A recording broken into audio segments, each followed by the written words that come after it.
Me. She speaks. Oh, speak again, right, Daniel. As glory to the saint being over my head, as is the winged messenger of heaven, onto the white upturned wondering eyes of mortals that fall back and gaze on him. When he bestrides the lazy pacing clouds, and sails upon the bosom of the air. O Romeo, Romeo, where art thou, Romeo? Deny thy father refuse thy name. Or if thou wilt not, but be but sworn my love, it'll no longer be a Capulet. Shall I hear more, or shall I speak at this? 'Tis but thy name that is my enemy. Thou art thyself, thou not a Montague. What's Montague? It's nor hand, nor foot, nor arm, nor face, nor any other part belonging to a man. Oh, be some other name. What is it? What is in a name?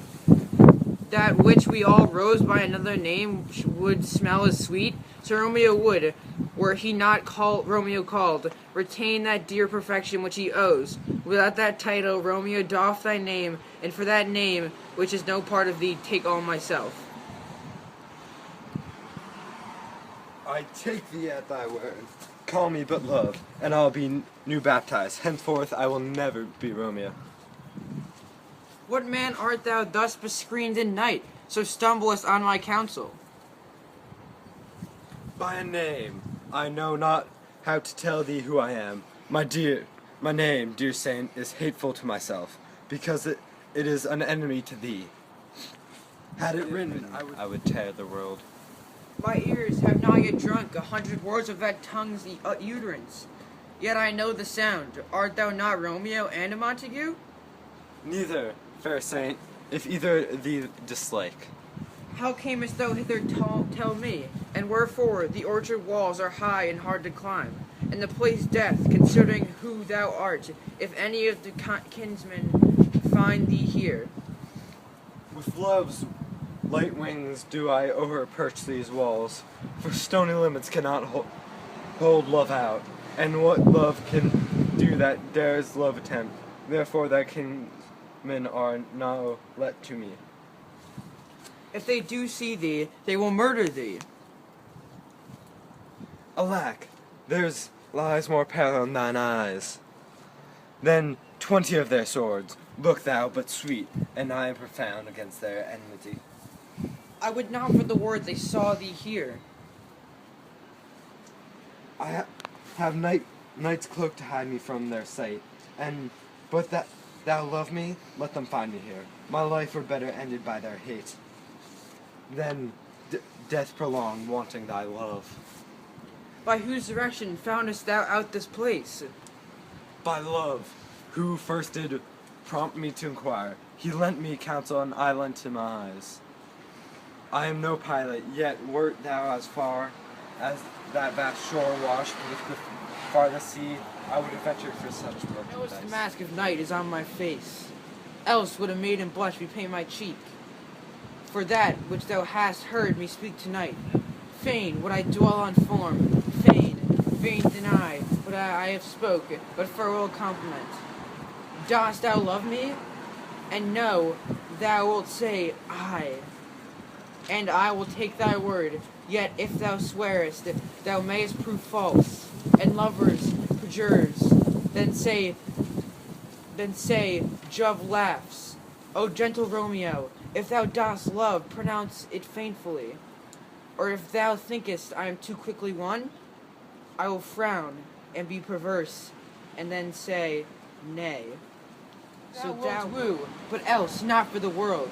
In truth, fair Montague, I am too fond, and therefore thou mayest think my behavior light. But trust me, gentlemen, I'll prove more true than those that have more cunning to be strange. I should have been more strange, I must confess.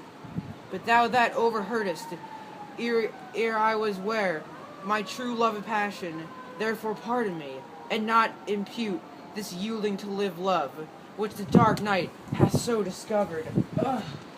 Blessed moon, I swear that tips with silver all these fruit tree tops. Oh, swear, not by the moon, the inconstant moon, the monthly changes in a circled orb, lest that thy love prove likewise variable. What shall I swear by? Do not swear at all, or if thou wilt, swear by thy gracious self, which is the god of my adultery, and I'll be thee. If my heart's dear love. Well, do not swear. Although I joy in thee, I have no joy of this contract tonight. It is too rash, too unadvised, too sudden, too like the lightning which doth cease to be ere one can say it lightens. Sweet good night. This bud of life, this bud of love, by summer's ripening breath, may prove a beautiness flower when next we meet. Good night, as sweet response and rest come to thy heart and I within my breast. Thou leave me so unsatisfied? What satisfaction canst thou have tonight? Thou withdraw it. For what purpose, love? But to be frank and give it to thee again. And yet I wish, but for the thing I have, my bounty is as boundless as the sea. My love is as deep. The more I give to thee, the more I have, but for both are infinite. Mother? I hear some noise within. Dear love, adieu. Anon, good nurse. Sweet Montague, be true. Stay but a little, I will come again. Oh, blessed night, I am afraid. Being in night, all this is but a dream, too flattering, sweet, to be substantial. Thee words, dear Romeo, and good night indeed. If that thy bent of the love honorable, purpose marriage, send me word tomorrow, by one that'll procure here to come to thee, where and what time thou wilt perform the rite, and all my fortunes at thy foot I'll lay, and follow me thy word throughout the world. Madam,